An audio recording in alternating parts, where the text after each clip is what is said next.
Hindi lingid sa marami na ang mga pusa ay isa sa mga hayop na may pinakamisteryosong presensya sa loob ng tahanan. Tahimik man silang gumalaw, ngunit sa bawat kilos nila, mula sa pagtitig sa salamin hanggang sa paglapit sa isang estranghero, tila ba may kasamang mensaheng lampas sa pisikal na anyo. Sa kulturang Pilipino at maging sa iba't ibang bahagi ng mundo, ang mga pusa ay hindi lamang alaga, kundi tinuturing ding tagapangalaga ng enerhiya, bantay ng kaluluwa at sugo ng mga espiritual na pahiwatig. Magandang araw sa ating lahat at welcome back po muli sa ating YouTube channel. Sa videong ito, ating susuriin ang 10 di pangkaraniwang kilos ng pusa at ang kanilang mga kahulugan sa larangan ng pamahiin, espiritual na paniniwala at sembolismo. Mula sa kanilang pakikitungo sa salamin, altar at alahas hanggang sa kanilang kakaibang pagtulog sa ulo o pitaka, ang bawat galaw ay may dalang potensyal na swerte, babala o mensahe mula sa mas mataas na dimensyon. Kung ikaw ay may alagang pusa o madalas makakita ng mga pusa na gumagawa ng mga ganitong kilos, maaring may nais silang iparating sa iyo at marapat lamang na ating pakinggan, pagmasdan at pag-isipan. Una ay pagtingin sa salamin ng matagal at parang kinakausap ang sarili. Kapag ang pusa ay tumitig sa salamin ng matagal at tila ba kinakausap ang sarili, ito ay isang kakaibang kilos na madalas binibigyang kahulugan sa larangan ng pamahiin, espiritualidad at sembolismo. Sa paniniwala ng ilan, ang mga pusa ay may kakayahang makita ang hindi nakikita ng ordinaryong mata, kagaya ng espiritu o enerhiya. Kapag tumitig sila sa salamin, sinasabing maaaring may espiritual na presensya sa paligid at ang pusa ay nakikipag-ugnayan dito. Itinuturing itong proteksyon mula sa masasamang espiritu, lalo na kung kalmado ang pusa. Sa ilang kultura, ang salamin ay simbolo ng pagkilala sa sarili o kaluluwa. Kapag ang pusa ay parang nakikipag-usap sa sarili, maaaring sinasagisag nito ang pagkakaroon ng malalim na spirit connection o gising na intuisyon sa loob ng tahanan. Itinuturing na senyales na magiging malinaw ang mga desisyon ng naninirahan sa bahay, lalo na sa panahong may pagdududa. May mga pamahiin na nagsasabing ang salamin ay sumasalamin din sa enerhiya ng bahay. Kung ang pusa ay komportableng tumitingin sa salamin, maaaring nagpapahiwatig ito na maganda at maaliwalas ang daloy ng enerhiya sa tahanan. Kapag tumingin sila sa salamin, sinasabing binabantayan nila ang daan ng mga espiritu, lalo na kung may malapit ng pagbabago sa bahay katulad ng paglipat, pagkakasakit o pagbubuntis. Ito ay isang babala na may paparating na malaking pagbabago at pinoprotektahan ka ng pusa. Sa ibang pamahiin, ang salamin ay sinasabing bukana ng masamang enerhiya, lalo na kung luma o basag. Kapag ang pusa ay tila binabantayan ito, sinasabing tinataboy niya ang anumang kamalasan na maaaring pumasok mula rito. Pangalawa ay ang pagtulog sa ulo ng tao. Kapag ang pusa ay natutulog na katabi o malapit sa ulo ng isang tao o ng kanyang amo, ito ay hindi lamang simpleng kilos ng pagmamahal o tiwala. Sa larangan ng pamahiin at espiritual na paniniwala, ito ay may mas malalim na kahulugan at posibleng magdala ng swerte sa iba't ibang anyo. Sa paniniwala ng maraming kultura, kapag ang pusa ay natutulog sa may ulunan, pinapakita nito na may tiwala siya sa iyo at nais kang protektahan habang natutulog. Ang ulo ng tao ay sinasabing sentro ng kaisipan at enerhiya. Kaya ang pagtulog ng pusa sa bahaging ito ay tila pagsipsip o pagprotekta sa masasamang enerhiya. Ayon sa ilang espiritual na pananaw, ang pagtulog ng pusa sa may ulo ay nagpapahiwatig ng linaw ng isipan at malalim na koneksyon sa intuitive energy. Maaring mas dumalas ang pagkakaroon mo ng mga panaginip na may mensahe o guidance kapag ganito ang kilos ng iyong pusa. Ang mga pusa ay hindi basta-basta nagtitiwala. Kapag pinili ka ng pusa na tulugan sa may ulunan, maaring ikaw ay isa sa mga soul companion niya. At ito ay sinasabing swerte dahil ang ganitong koneksyon ay bihira at espesyal. Pinaniniwalaan ang pusa ay may kakayahang sumipsip ng negative energies mula sa kanilang amo. Kung sa ulo siya natutulog, maaaring tinatanggal niya ang stress, pagkalito o masamang iniisip mo. Kaya't swerte ito sa aspeto ng kalusugan ng isip. Pangatlo ay ang pagpupunta o pagtulog sa altar. Ang pagpunta o pagtulog ng pusa sa altar ay isang kakaibang kilos na maraming tao ang nagbibigay ng espiritual o pamahiing kahulugan. Lalo na sa mga tahanang may altar para sa dasal, santo o mga yumaong mahal sa buhay. Bagamat maaaring ito'y simpleng paghahanap ng tahimik na lugar para sa pusa, sa larangan ng pamahiin at espiritual na paniniwala, may mas malalim itong kahulugan.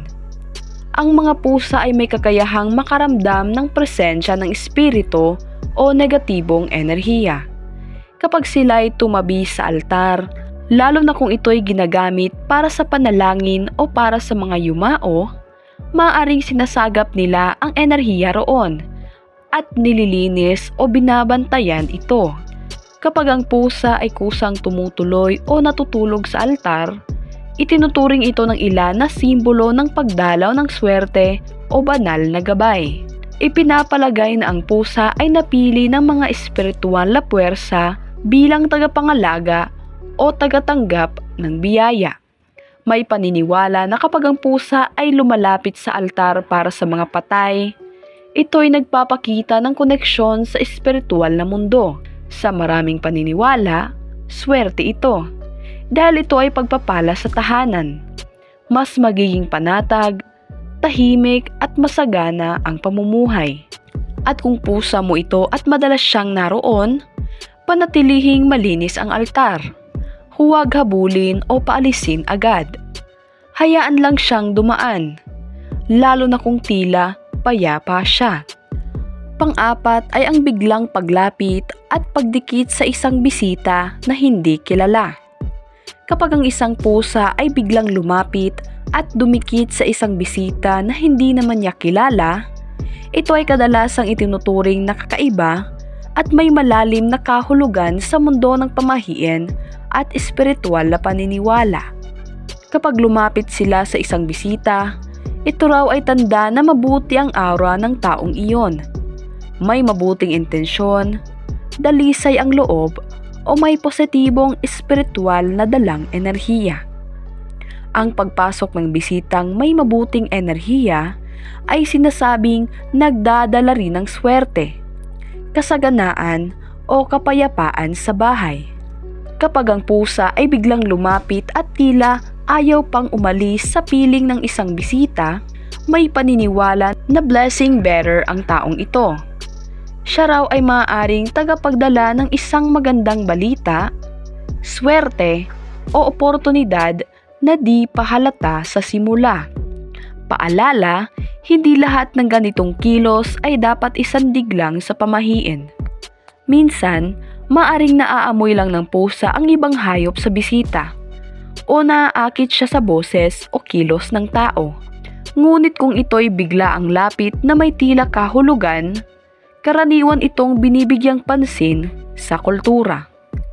Panglima ay ang pagtulog sa ibabaw ng mga gamit na bagong dating o bagong bili. Ayon sa paniniwala ng mga energy healers at spiritualists, ang mga pusa ay sensitibo sa enerhiya. Kapag sila ay humiga sa bagong gamit, parang binabasbasan nila ito o nililinis ang enerhiya ng bagay na iyon upang maging positibo para sa may-ari. Nilalagyan ng proteksyon at magandang enerhiya ang gamit para hindi ito malasin. Kung ang pusa mo ay agad humiga sa bagong gamit, ito raw ay senyales na tinatanggap ng bahay at ng espiritu ng pusa ang bagong bagay. Itinuturing itong positibong senyales ng harmonya at welcome energy. May pamahiin na nagsasabing kapag ang pusa ay kusang pumupwesto sa bagong gamit, lalo na kung ito'y gamit sa bahay o negosyo, ito ay nagdadala ng kasaganaan at swerte. Para itong pagsang-ayon ng kalikasan o espiritu ng hayop sa bagong biyayang dumating. Mas mainam pa raw kapag itim o puting pusa, dahil ito ay simbolo ng proteksyon o kaliwanagan. Mayroon ding mga paniniwala sa ilang kultura na kapag ang isang pusa ay agad nahihigaan ang isang bagong bagay, maaaring nakita o naamoy niya ang hindi kanais-nais na enerhiya dito. Sa ganitong paraan, pinoprotektahan ka niya. Paalala, kung palaging ginagawa ito ng iyong pusa, maaaring praktikal din ang dahilan. Mainit, malambot o may amoy na interesado siya. Pero ang mga pamahiin ay nagbibigay dagdag na kahulugan kung nais mong tingnan ito sa mas espiritual na pananaw. Ipinapayo ng ilan na huwag itaboy agad ang pusa, lalo na sa unang pagkakataon, upang huwag masayang ang basbas. Pang-anim ay ang pag-ikot habang sinusundan ang sariling buntot. Ayon sa ilang paniniwala sa feng shui at espiritualismo, kapag ang pusa ay umiikot na tila hinahabol ang sarili nitong buntot, ito raw ay sumisipsip o nag-aalis ng negatibong enerhiya sa paligid. Ang kilos na ito ay tinuturing na isang banayad na ritual ng paglilinis ng espasyo, kaya't itinuturing itong senyales na may swerte o positibong enerhiya na dumarating matapos alisin ang malas. Ito raw ay posibleng pagtataboy sa masasamang espiritu, kaya pinaniniwalaang may dalang proteksyon at swerte sa buong tahanan.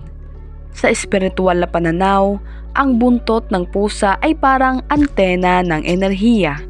Kapag ito ay sinusundan ng pusa mismo, ito raw ay paraan ng pagkuha o pagsipsip ng enerhiya na maaaring positibo na kasalukuyang umiikot sa paligid. Kailan ito itinuturing na swerte? Kapag biglaan o paulit-ulit ang pag-ikot at tila masigla ang pusa, sinasabing may positibong enerhiya sa paligid. Kapag ginagawa ito ng pusa sa loob ng bahay o malapit sa altar, ito ay senyales ng malinis na espiritual na espasyo. Kapag ito ay ginagawa tuwing full moon o bagong buwan, itinuturing itong pambungad sa panibagong swerte.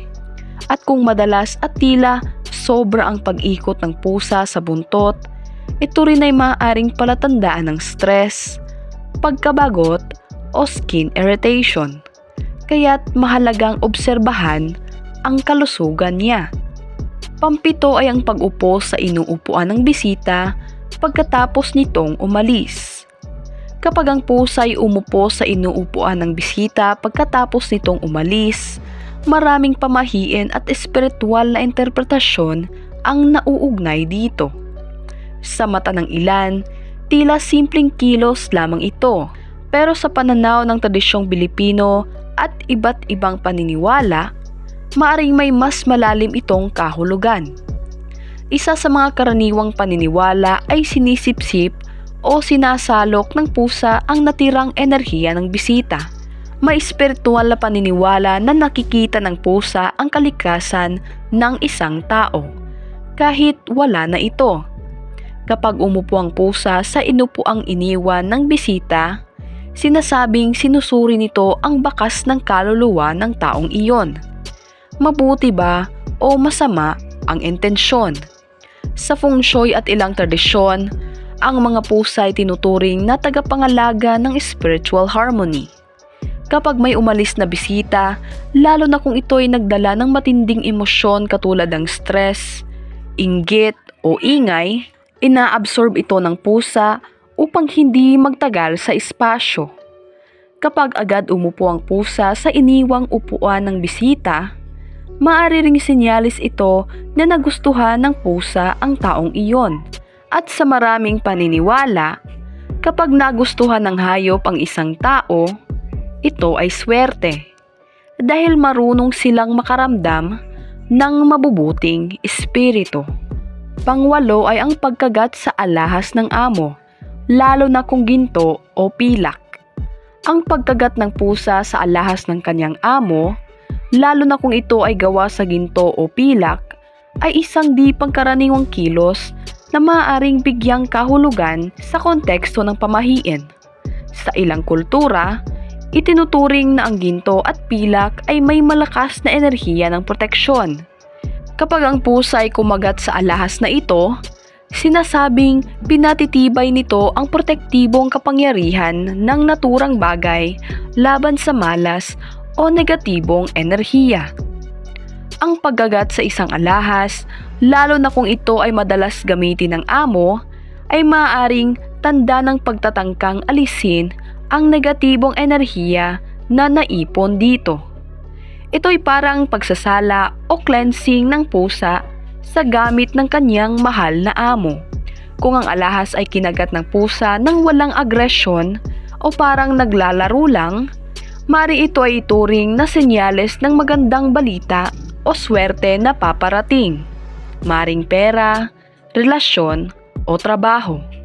Ang ginto ay sumisimbolo sa yaman at ang pagkilos ng pusa ay parang paalala na may darating na biyaya. Ang kagat sa gintong alahas ay pagpapalago ng kayamanan pagdating ng dagdag na kita o oportunidad. Habang ang kagat sa pilak na alahas naman ay ang pagkakaroon ng emotional healing o spiritual clarity. At ang pusa na pagkatapos kumagat ay kumalma o humiga sa tabi mo, tanda na ikaw ay nasa tamang landas at may gabay kang espiritual.